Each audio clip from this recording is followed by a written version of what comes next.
What's up, guys? Welcome back to C-Noll MMA, and in today's video, guys, we will be recapping and reviewing the past card this Saturday. That was UFC 324, the debut on Paramount Plus, and we have a new interim lightweight champion crowned. There were some pretty good fights on the card.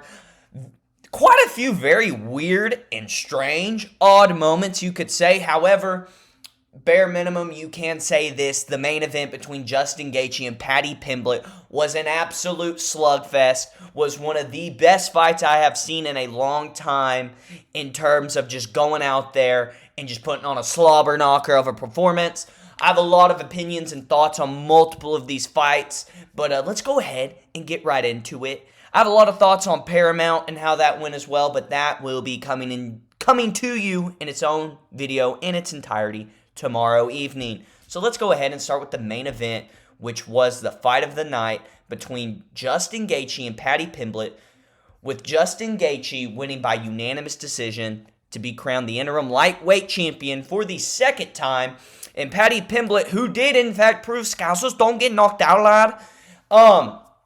Justin Gaetjhe, Paddy, I'm going to say this first. When I was watching this, while it was entertaining, possibly can end up being fight of the year, the whole time I'm thinking, Ilia Topuria sends both these guys to the hospital. I picked Paddy Pimblett. I was wrong. Don't understand the game plan there, not trying to grapple early whatsoever. He was a lot more defensively irresponsible on the feet than I thought he would be. I mean, I knew he would leave his chin up in the air, but getting in the pocket with those exchanges, I thought he would be a little smarter, more lateral movement. While he did do a lot of good work on the outside, especially in that third and fifth round, which I thought he won both of those rounds, and Justin Gaetjhe took 1, 2, and 5. I believe I have that correct. Could have been 2 and 3. I have backwards. Nonetheless, so Justin Gaetjhe had a phenomenal performance. He did. He looked a little slower than he has in the past, but Paddy, to his credit, was tagging Justin a lot with those weird, awkward shots that in my preview video I said would be effective against Justin Gaetjhe, especially as he stays very spaded in his stance. And Paddy was able to catch him with some tough, loopy shots, uppercuts up the middle, hit a couple of good knees up the middle. But man, was this fight brutal. Justin Gaetjhe was just, it seemed like anything that he kind of loaded up on was hurting Paddy, making Paddy wince. We do need to talk about the eye pokes, though. That initial eye poke that really, I mean, Paddy's eye was yellow, to be fair. I don't think it would have affected the fight much if it didn't happen either way. But that initial eye poke was really bad. Mark Goddard, who I believe was the referee, said if this happens again, a point's getting taken. And in the second or third round, he did it again. And a point should have been taken. Goddard missed it, as well as he missed a couple of groin strikes that Gaetjhe landed on Paddy, which, to be fair, on the groin strikes, Paddy hit Gaetjhe a couple times late, and they weren't even processing at that point after that midway through the third round. It was just such a slugfest. They were out there dogging it out between the two. It was a phenomenal fight, but I'd also like to point the fact out that Justin Gaetjhe didn't even look like in his prime form. Now, I'm not going to sit here and tell you he's washed or anything like that. He looked a little slower than usual. And to be fair, in his last outing against Fiziev, he did go in there a little more tactical and looked really well in those exchanges against Fiziev as well. In this fight, he went classic highlight reel Justin Gaetjhe, throwing fire. I mean, just overhand after overhand, loopy hook after loopy hook, and he was catching Paddy, and it was working. He freaking, that poor guy, Paddy, man, his face was destroyed. Justin Gaetjhe was hitting him with heat. They tore each other's leg up the entire fight with their kicks, with their lead calf kicks. Justin Gaetjhe ended up kind of getting the better of them towards the end of the fight as he kept unloading and throwing them back into the game plan because he didn't early too much in the fight. It was a phenomenal fight. I was so entertained the entire time, but throughout the whole time, I'm thinking, this is low level, especially for the lightweight championship. The lightweight interim belt, these are supposed to be, which we know coming into this probably wasn't true, and that was some of the complaints coming into the fight, that these aren't, besides Ilia, the two best lightweights on the planet. Justin's probably barely sniffing the top 5 right now. Paddy's not, if we're really ranking them. Nonetheless, though, even though Patty, I think he made a mistake not grappling early, impressed me with his cardio. He did impress me overall. He is super tough. He should be able to weaponize his pace moving forward into his career, but he impressed me with just how tough he was. And even though I think it was wrong on his part not to enter into grappling exchanges hardly ever until really the 5th round, and at that point you're just so drained after getting smashed in the face over and over again by meaty freaking brick hands that Justin Gaethje has, it wasn't successful. And he lost the fight. Justin Gaethje, again, I honestly think Justin Gaethje could have won this fight more conclusively if he would have maybe kind of used the same bit of a strategy he did against Fiziev, being more calculated, choosing his shots more, keeping it more tight in the pocket instead of looping and throwing haymakers. But Justin Gaethje gets it done. Phenomenal fight again. But I couldn't help thinking the entire time, this is low level, especially for the lightweight division. The guy who's supposed to fight Ilia Topuria next, and when Gaethje won, I was like, this was a sick fight. Like, I was so pumped that this was the main event. After a pretty good opening of the card, working its way down up to the main card and stuff, we had a couple of stinkers in there, a couple of lackluster performances, especially on the main card. It was a bit disappointing. We'll talk about that in a little bit. But I was left disappointed in the fact that Ilia's going to kill Justin. That's just the facts. He's a bit slower. He's not washed, but he's not the same Gaethje that knocked out Poirier, the same one that broke Tony Ferguson, who put it on Michael Chandler. And while I'd say maybe at this point in his career, technically wise, he is better, but he's not the same athlete. You kind of look at his body composition. He's not that same younger guy. You can tell he's coming towards, 40, and maybe some of that testosterone's lowing a little bit, cortisol's rising, such and such.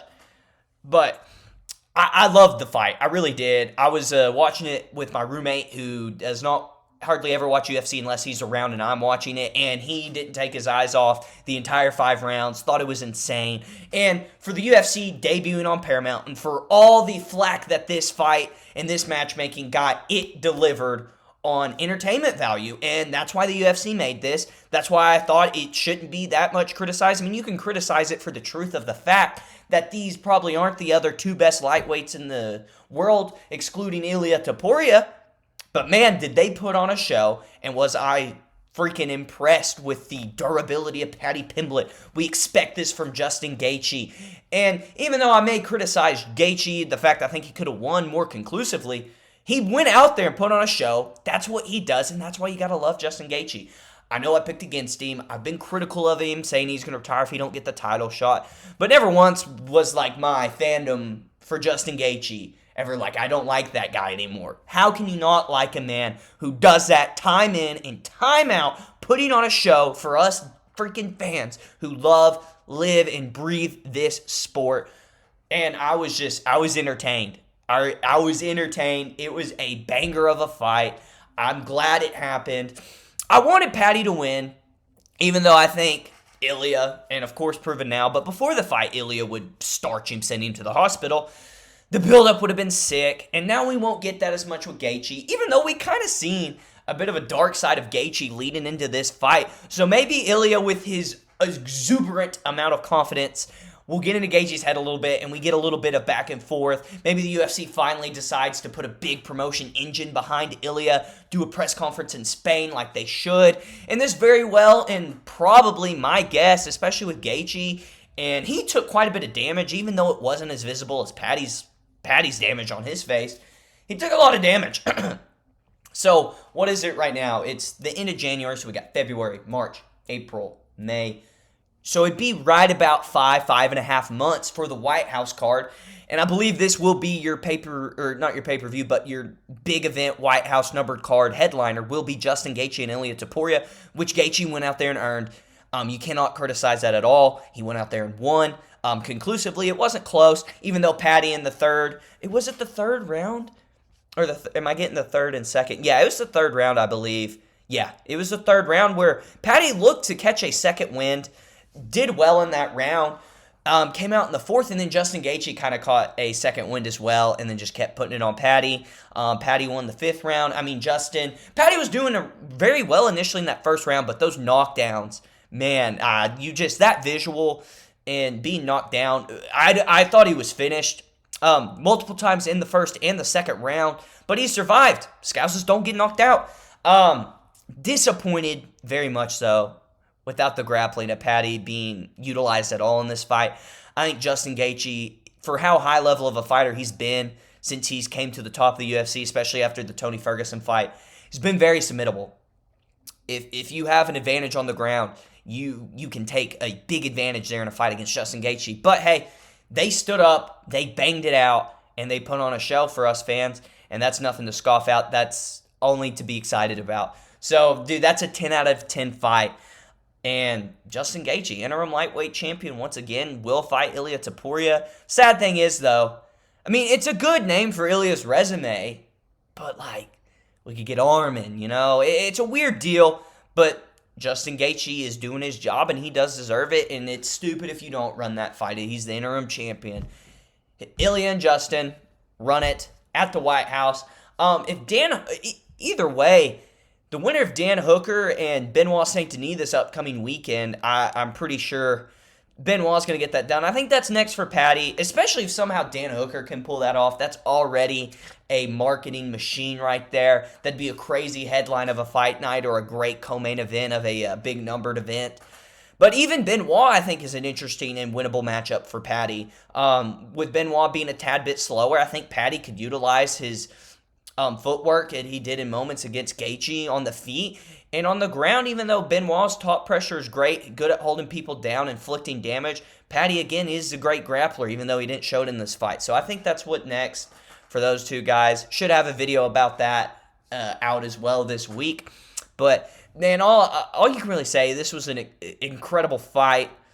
I was kind of impressed with both guys' performances. I thought one way or another, even if Gaethje won, even though I was pretty confident in Pimblett, it'd be a finish as well. But to keep weathering moments where Paddy had, where he wobbled Gaethje a good, 2 or 3 times, I'd say. He kept weathering the storm as Justin Gaethje does, kept cracking Pimblett, and got the job done. So, incredible fight. Great way to end the night. This card really needed that. So, hey, it is what it is. Moving down to the co-main event, I want to preface this by saying, if you think Song Yadong won this fight, stop watching this sport. You're a mouth breather.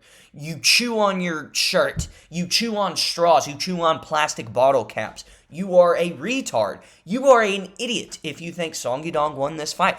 It was clear 29-28 Sean O'Malley. And if you can't understand that scoring criteria and how the sport works, stop watching it and quit complaining about every little thing. You probably didn't even watch the card. You probably hardly ever watched the sport. And all you do is comment on the Instagram post, the Twitter post. Man, how'd that guy win the fight? He won, man.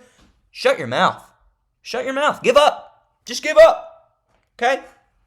Anyways, Sean O'Malley, I thought he was going to tune up Song, and I honestly think he had the opportunities to do that. What I think this performance from Sean was, and I'm biased, I'm a Suga Sean fan. Song Yadong had a great second round, did what he had to do to get that round one on the judges' scorecards. I think it's one of those things where Sean, if he loses this, that's 3 in a row, and then you're losing to a guy who's ranked below you in the rankings, a guy who's super explosive, powerful, a very elite fighter, Song Yadong is, especially in the bantamweight division. It's very tough to be at the top, cream of the crop elite in that division, and Song Yadong is one of those guys. And I think just the heat, especially in the first round, the heat that Song was throwing, how quick he was getting inside, even though I think his footwork wasn't great. Again, I pointed that out in the preview. I think Sean could have took advantage of that. He didn't do it too much, but clearly outlanded him in round one. Song kind of had a few good low kicks in there. Didn't land much damage, especially to the face or head of Sean O'Malley whatsoever in that first round. Did get that little bit of control time with the takedown towards the end of the round. Did nothing with it, just laid on top. But Sean O'Malley clearly outstruck him, landed really good shots to the body, was peppering a solid jab on Yadong, and he had visible and clear facial damage on his face. Sean O'Malley didn't really, in round one, take any damage from Song, barring a couple of leg kicks, and 1 or 2 good shots. Sean O'Malley clearly outstruck him, dug to the body with the toes, threw a couple of good body kicks, was touching him up with that front stomp to the knee, and landed a few good straight shots down the pipe to take round 1. It's as simple as that. Song Yadong in the second round on the feet, started chewing those legs up a little more. Sean O'Malley didn't get a whole lot of offense put out in round 2. Song Yadong, I believe, had a good amount of control time as well, had 2 takedowns in that round. Not much offense from either, guys, if you're looking at the stats, even though I don't even trust these numbers that much. And I know the total strikes are even here on this, but then the significant strikes, and there's probably even more than that. Sean had some good shots landing in that first round. Clear round 2 for Song. And then the clearest round of the fight, Sean O'Malley easily won, came out, and he finally started to put together combinations, more fluid, what we expect from Sean O'Malley in a Suga Sean fight. You could tell Song was a little more tired. I don't know if it's the amount of muscle he carries on his bodies, the explosive patterns he uses in the fight, but he wears, even in these 3-round fights, he does wear down as the fight progresses. Sean stuffed, I believe, 1 or 2 takedowns. 2 takedowns, stuffed them, and was putting really good work in on the body, kept getting there, and put together way better combinations on the feet, landing clear, damaging shots, busted Song Yadong's face up a little bit, and hits a flush knee right up the middle on Song's nose that busted him up very well. It was a clear round 3 for your boy, Sean O'Malley. Again, I know I'm biased, but nonetheless, it's clear, man. It was a clear 29-28 decision for Sean O'Malley. Unanimous decision. The judges even got it right. Quit saying Song Yadong won the fight. He didn't. Sean O'Malley, he's going to be campaigning for the Yan fight. I don't know. I think I'd rather see the Corey Sandhagen fight first. Run Piotr and Merab trilogy, something like that. We'll talk about Umar later. He does not deserve a title shot whatsoever. But nonetheless, I don't know if this... I'm leaning towards Sean being more hesitant in this fight. Again, I'm biased. However, Song's a very good fighter, and it was that close in skill level and not as far apart as I thought it was with Sean. Even though in that third round, I did think he showed levels, just his ability to string shots together, get in and out of the pocket against a guy like Song Yadong and bust him up. But he got the job done. That's what matters. And I was honestly impressed with that. I thought after the second round, I was really worried. I thought the third round would be kind of similar, and Song would maybe be able to kind of coast out a decision there. But Sean came off that stool in the third round ready to go, man. And he did what he had to do to outland Song and get the decision win. I do think it's a good chance, though, that this fight gives him a bit of confidence, especially it being so hard-fought, close, competitive decision win, that he comes out and no matter his next performance, even though I would pick Yan over O'Malley, I'd probably pick O'Malley over Sandhagen, or even if it's an Umar, I'd probably lean towards Umar, but I think that's closer than a lot of people think. I think he comes out with confidence in that fight, and he'll be more closer to that Suga we saw fight Chito Vera, get all those highlight knockouts. But who knows, maybe I'm wrong. Maybe it's just like, I don't know. I'm not for sure. We'll see. But hey, he got the job done, and I think it's impressive that he didn't let round 3 just turn into another round 2. And he went, even though I do think Sean could have had a better performance for sure, but he went out there in that third round and played his game. And he outlanded Song, busted him up, and got the job done. So I thought that was impressive for Sean, especially he has to have PTSD in between those rounds after those 2 Merab fights. I mean, that can't feel good in the heart knowing what happened to you the last 2 fights. Nonetheless, though, not super entertaining. I was disappointed in that. High skill level fight, though, nonetheless. Not the best entertaining co-main event you will watch, but I was happy to see Suga Sean get it done. Song Yadong, though, he is elite. He's a very good fighter. I don't know necessarily what's next for him, but he's very good, very young as well still, so he still has time to improve, work on that cardio. I think that's maybe one of his biggest things, cardio and footwork. If he cleaned that up, he would be even more dangerous than what he already is. Moving on to the feature fight of the night, and I hated this fight, to be honest with you. I hated it. I thought it was horrible. It makes the heavyweight division look horrible, even though the heavyweight division is horrible. These are, Waldo's supposed to be more of a top-tier heavyweight. Derek Lewis, longtime staple, big power puncher. You know you're not getting the craziest MMA skill in the world when you're watching Derek Lewis fight. Nonetheless, though, all he did was throw stupid flying switch kicks to the body. That's what he did for round 1 and round 2. Waldo, the first round, didn't do much of anything. Kind of just landed a few jabs here and there. Kind of scared to come in and get in range with Derek Lewis, which who could blame him? I mean, it's Derek Lewis. Yeah, one shot and your lights are out.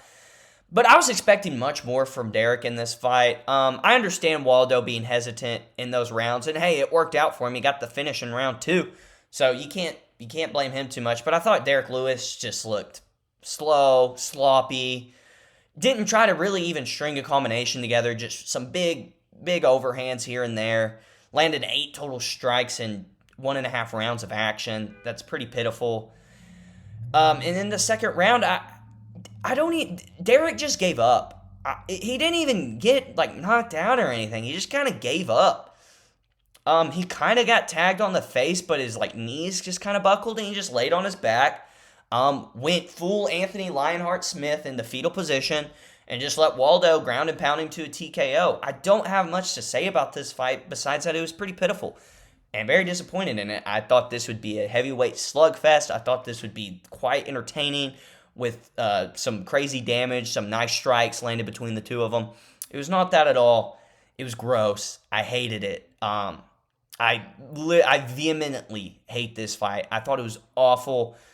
And when Derek Lewis is just backing up and just Waldo, dude, you have speed, you have sharp, disciplined boxing. Put some combos together. But hey, it worked out in the end. I mean, he scared Derek Lewis so much with the speed, pretty much, that he got him to give up in the second round and got the TKO. So, not much to say about this fight besides it sucked. I don't care if it was a finish. It sucked. It was disgusting. Moving on.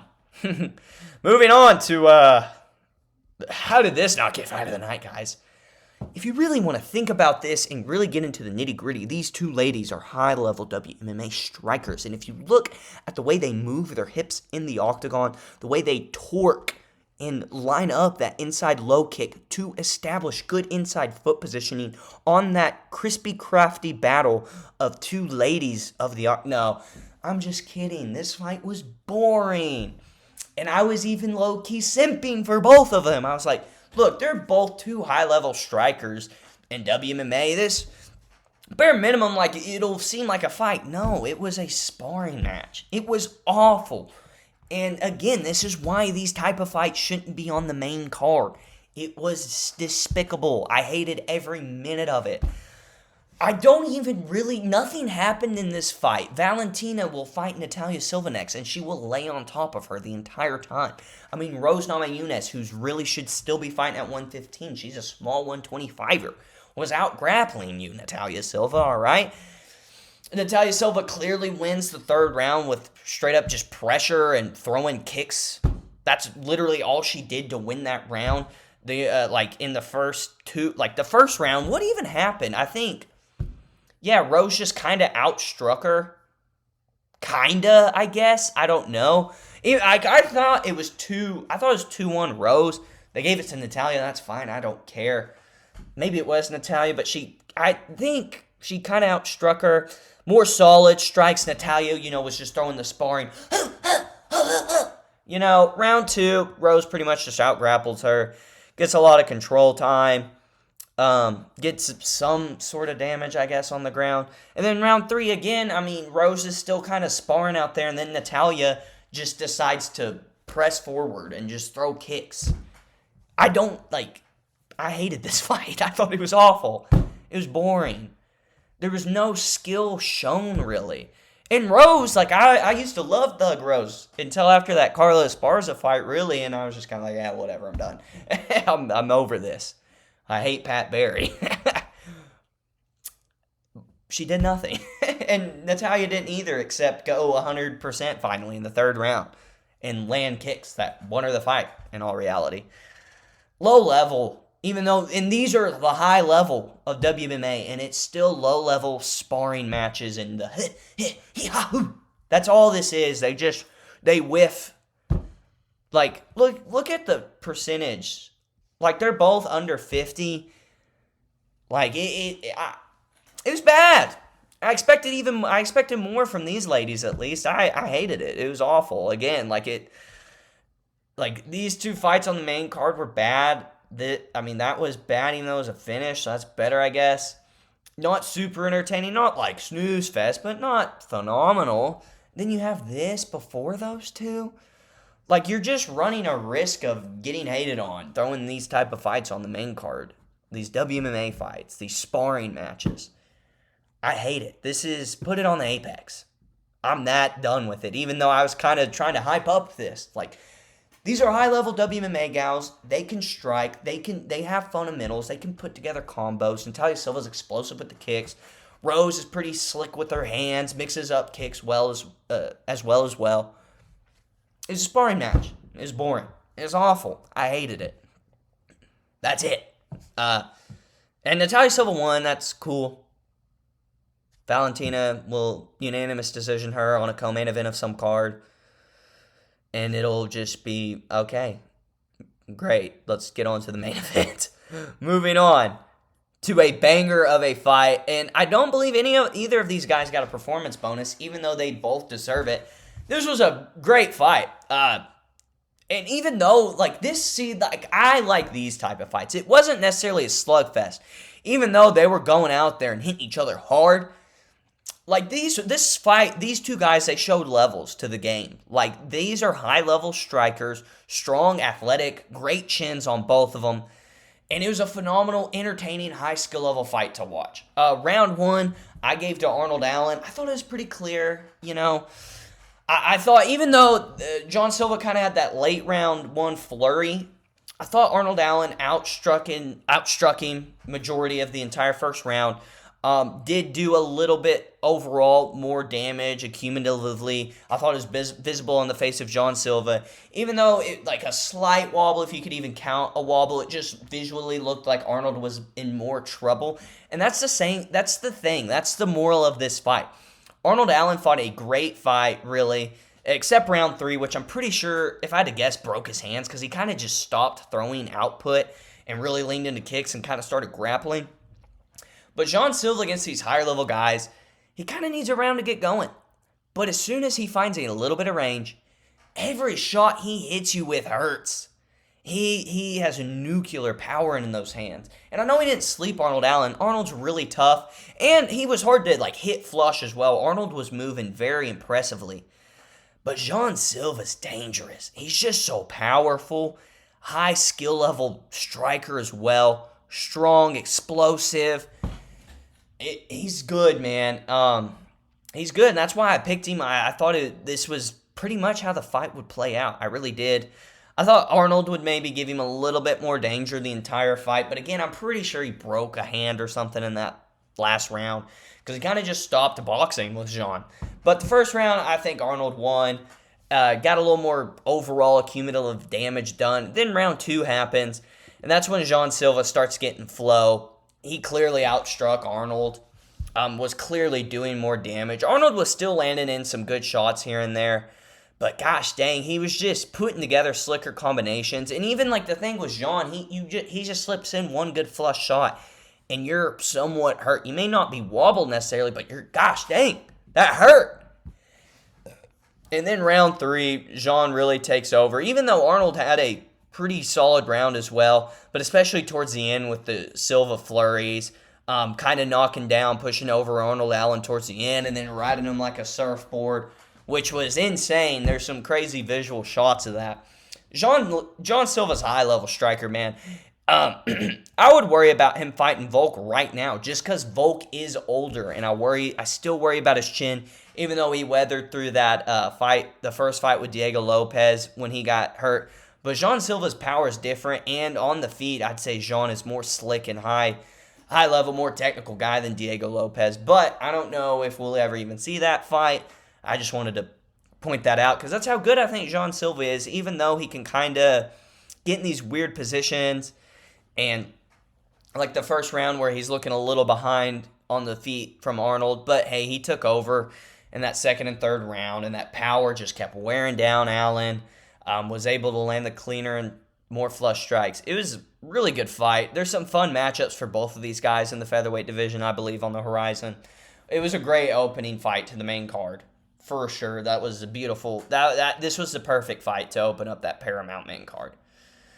All right, we'll make this a little quicker on the prelims. Kind of some weird outcomes and such. Umar gets it done against Deiveson Figueiredo, who looked like he didn't even want to be in the octagon. And that's the moral of the fight to me. Umar, great fighter, high skill level guy, technical on the feet, great grappling. He fought a guy who didn't want to be in there, man. He just flicked kicks at him, didn't even throw hardly any punches, really, except on the ground. It sucked. And it's more, I'm not even like trying to be like a Dagestani hater necessarily. But if you're Umar, you gotta, Davison's visibly like grimacing the entire time. Take him down and submit him. Davison's a high-level black belt in jiu-jitsu. That's impressive. When you're on the feet, put together more combinations. Throw more punches. Like, you were just flicking kicks at him a lot. And, like, just would kind of 1-2 over the top and kind of graze Figueiredo. And then when you're getting top control, you're holding him there, and that's fantastic. You're a high-level grappler, high-level striker, but you're just kind of, you're smushing his face in, and you're just kind of, I just see, like, that type, you have to visibly see that. Figueiredo don't even want to be in there. Go for the finish. But I did put it more on Figueiredo. Like, he, immediately as that fight started, didn't even want to be there with Umar whatsoever. Umar, he needs one more. I don't think this earns him a title shot whatsoever. Figueiredo, especially how he looked against Montel Jackson, barely winning, getting dominated by Sandhagen. And then after this, like, beating Deiveson Figueiredo, especially if you're Umar Nurmagomedov, that don't mean nothing, man. I mean, it's a cool name on your resume, but at this point, that don't mean nothing, dude. Like, you need an elite win, man. I mean, a Song Yadong win would have been 10 times better than this version of Figueiredo we're getting out there who doesn't even want to be in the octagon with him. In which that's not even Umar's fault as much, but it is your fault if you want a title shot so bad, and that's all you people do. Go out there and freaking dominate when you had the opportunity to, by far. I mean, mentally wise. He was defeated before he ever even got in the cage, Daverson. So, that's my little rant about that. But, you know, Umar gets it done. Of course he did. I thought this would be easy. I thought he would go out there, though, and be impressive. It wasn't impressive. He just dominated. He just dominated. He dominated a guy that was defeated before he got in the cage. That's not impressive to me. Especially when you're Umar Nurmagomedov. You're one of the highest skill level fighters in the entire UFC. Show me more. Moving on. Ateba Gaetjhe, partially fraud checked. I slept on Andre Puliev for sure. I was on the high train of Ateba. I mean, went out there and I thought he was about to nuke him in the first round. Puliev survives. Tough guy, Puliev. Very skittish on the back foot, just moving around, circling. Great chin on Ateba, though. I mean, Puliev was hitting him with those, I believe they were just wide, loopy left hands, because I believe he's a southpaw. Maybe that's what gave Ateba some problems as well, was the southpaw. But I was Ateba, you have this guy in front of you. He's giving you a little more problems, but you're doing the same thing. Just going for the bombs and over swinging. Like, tighten it up a little bit. Throw a jab. Work in some combinations. Go to the body. Throw some leg kicks. Like, he just went for the knockout the entire time. Which, maybe this is a good learning experience for him. Comes back better. He wins 29-28. Puliev won that last round. I don't know if the judges gave it to him, but he did. Ateba never really hurt him in that last round. But, I'm not going to be like, Ateba sucks. But, hey, you give him a decent matchup next after this performance, somebody, I don't know who necessarily, but you may be thinking about who you're going to pick a little more than what a lot of people were saying about this fight. Puliev, though, that's pretty impressive. He's not a horrible fighter at all. He's kind of low level, but he's a tricky customer, as Dricus Duplessis would say. He's a tricky customer, hard to hit moving around on the back foot, a little unorthodox and a little, got them lanky arms, hit you at a weird angle. Nasty body kicks he was landing. Nasty body kicks. I can't believe Gautier's taking those body kicks. That's Joe Rogan, baby. He said that the entire time. Body kick? Whoa. He developed a body kick fighting Ateba Gaetjhe. Nevertheless, though, Ateba gets it done, and that's good, because he was shown resistance, and he stayed in there composed at least, even though he should have made, and maybe that's on his corner. They don't show the freaking corner cam because of stupid ads. We'll talk about that tomorrow. But Ateba, he stayed calm, cool, collective, did enough to win the fight, outdamaged Puliev visibly, It gets it done on the judges' scorecards, and hey, maybe he learns from this and comes out in his next fight meaner, slicker, better combinations, more head movement, more defensive, more in and out with the footwork. And I mean, he needs to do that anyways if he wants to be a really high-level guy. But hey, maybe this is a good thing in the overall grand scheme of Etebo Gaetje's career. Very interested to see who they match him up with now after this fight, after I believe they thought Etebo would just sleep this guy and won. But Pulev, valiant performance, man. Tricky customer. I hope they don't cut him. I'd like to see him fight like the lower level guys in the middleweight division. I think he gives a lot of people problems just being a kind of a goofy striker on the feet, long, lanky, good body kick. Good body kick. And weird punches that can... He was clipping Gaetjhe on the ear, man. He has a tough chin. Those were some tough shots. Moving on down the card, Nikita Krylov with a buzzer beater finish of Modestas Bukauskas. I picked Bukauskas in this fight. I thought he would be on the feet. I thought he'd be more fluid, man. I thought he'd make better decisions, jab in, throw more just tight combinations. He was not doing that whatsoever. Krylov in the first round was beating him up a little bit towards the end and just kind of started to get crazy, only looking for the knockout shots. And I picked against Krylov because of the chin. But when you're Modestas fighting an old crafty vet, as Lucas Tracy likes to say, and Krylov, the dark horse of the light heavyweight division, I've been a Krylov guy for a while. This was like, I think the first time I picked against him in a while. But, yeah, he just didn't put together combinations. Like, he didn't try to, like, win his fight. He was just trying to keep up with Krylov the whole time and land overhands, loopy strikes. And I just saw, as soon as I seen that, I was like, okay, yeah, Krylov's going to win. He can backpedal around, move in and out, be light on his feet, use the grappling in round 2, and then hurts him in round 3 and gets the TKO. I think he more mentally defeated Bukauskas than anything. I think he was just frustrated. He couldn't put together any offense, land any strikes, and he couldn't because he chose not to. He was just looking for the knockout after he got frustrated a little bit in round 1. So I was very disappointed in Modestas, but hey, the Unkathon, you know? Gotta love Krylov going out there and getting a W. Moving on to a wild round 1 of a UFC fight. Charles Johnson as an underdog is one of the best flyweights in the world. As a favorite is trash, apparently. No, he's not trash, but dude, Perez just cracked him. And for cracked him early. And for about a minute and a half just chasing him down. And just could not get Charles Johnson put on his butt, man. He landed so many unanswered strikes. I didn't think it was an early stoppage. I thought Charles was done. Maybe it was a little early. I don't know. That one was really hard to tell. I know, I believe it was Herzog reffing. Said, that's on me, Charles. I should have let it keep going. I didn't think it was a horrible stoppage. Like, he was practically out. I think his mind was kind of there, but his body wasn't there.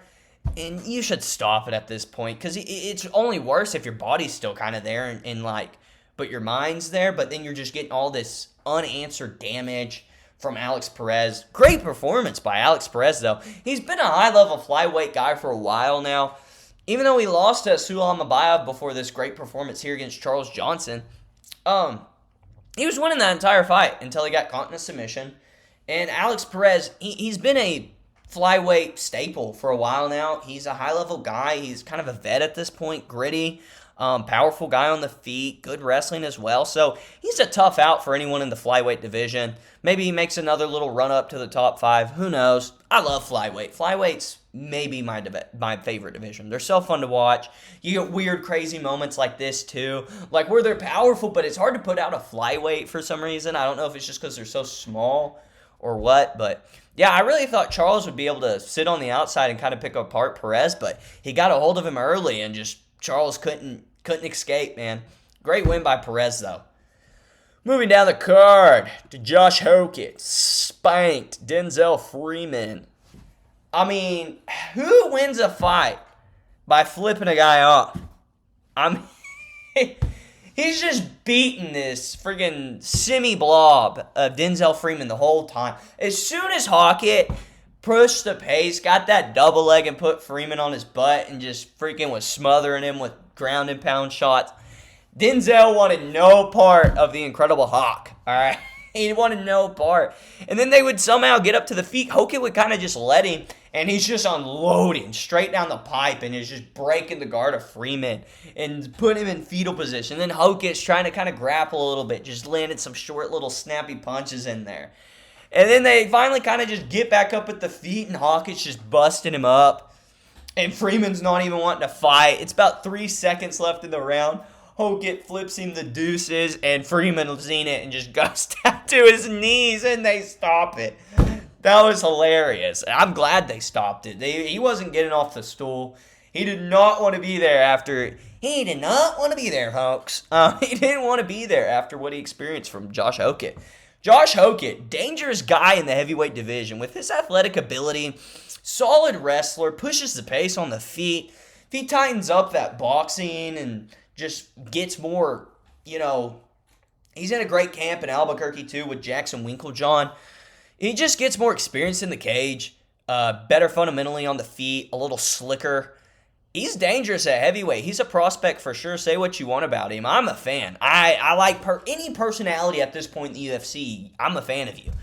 He's a goober. It's pretty cringe. Brittany Griner's a man. It's like, okay, all right. And Rogan. And John Anik. He's hurting somebody's feelings, or whatever he says. He gets a little soft for me sometimes. That's annoying. And Danny goes, man, Josh Hokit's wild, man. Gotta love it. What a win from Hokit. I don't know what they do next with him, but he's funny. Dude, and spanked him, too. I mean, just spanked him. That was hilarious. What an early prelim fight. And moving on to we'll go through this real quick. Ty Miller put hands on Adam Fugit. It was looking like it was about to be a shutout. Ty Miller just piecing up Fugit. Only a matter of time until he puts Fugit down. And then Fugit cracks him with a nasty spinning elbow. Cut open Ty Miller quite a bit. He said after the fight, man, he was like, I was almost out of there. But he stayed tough, stayed true to his game, kept it tight with the hands, and then gets the buzzer beater finish. I think Ty Miller, they probably need to slow roll this guy. He doesn't have very many fights either. Fugit's I think he's pretty bad, but he's not like an easy out, He's a tough guy, as he proved here tonight, or last Saturday night. Ty Miller, though, man, his base of just slick, crispy, down the pipe shots. If he just tightens up his game a little more head movement, more in and out footwork, mixing up the combinations, work on those kicks, especially with how lengthy he is, he's going to be a problem at welterweight. The dude has some snap on his shots. He's very good at catching the guys right on the end of his shots. Timing is very impressive, pretty quick as well. Lengthy for the division. I think he has a lot of potential. I think he still has some work to do. Slow roll him a little bit, like how you doing, Gaetjhe? For sure do with this guy. But I think he's going to give us a lot of fun, exciting fights at welterweight. I like this kid. I think he's good. But it was great performance, great knockout, buzzer beater. Love to see it. Props to Adam Fugit. I mean, he was getting busted up. Comes out, still pulls off a little spinning elbow that friggin' cuts open Ty Miller and wobbles him back a little bit. So props to Fugit. But hey, that's it for today's video, guys. That is my reaction and breakdown of UFC 324 this past Saturday. Overall, I give the card about a 7.5. Started strong with the prelims, many finishes. What really threw it off, though, was that run on the main card of Rose, Namajunas, Natalia Silva, Cortez Acosta, Derek Lewis, Song Yadong, Sean O'Malley. Even though it was high level, not like a snooze fest, just wasn't what you're expecting or what you were necessarily wanting in that fight. Not a horrible fight, but it doesn't get the blood broiling as much.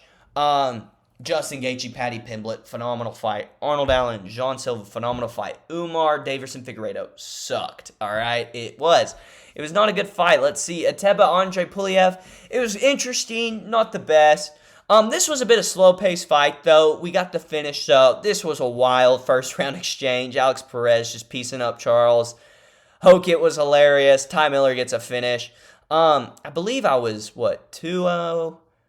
2-1, 2-2, 3-2, 4-2, 5-2, 6-2, 7-2, 8-2, 8-3. Not bad to open up the year. I really thought I was going undefeated this card. I was really confident in that, but I give it about a 7. I wouldn't give it anything under a 7 because we had entertaining fights, and especially with that main event. I mean, maybe you give that a little .5 addition on it. This just like, especially these two on the main card, that just killed the momentum quite a bit. Makes you a little sleepy. But yeah, guys, I'm so glad the UFC's back this week. We are going to have some sick content out. I will have a video out probably tomorrow ranting and raving about how disappointed I was in the Paramount Plus debut. We will probably have a matchups and fight to make next after UFC 324 video out this week. We'll have picks and predictions of UFC 325 with Volkanovski and Diego Lopez 2 taking place this Saturday. And of course, we will have the press conference live reaction video. That's 4 surefire banger videos coming your way this week. And guys, if you could do me a big old favor and smash that like button, smash the subscribe button. And you can turn on the bell notification icon if you would like. But if you watch this video all the way through, thank you. I love you. I appreciate it. Let me know what you guys thought about my picks. What you think about my opinions after UFC 324. And if y'all could just like and subscribe, please. That'd mean the world to me. Anyways, that's it for today. I will see y'all tomorrow. God bless.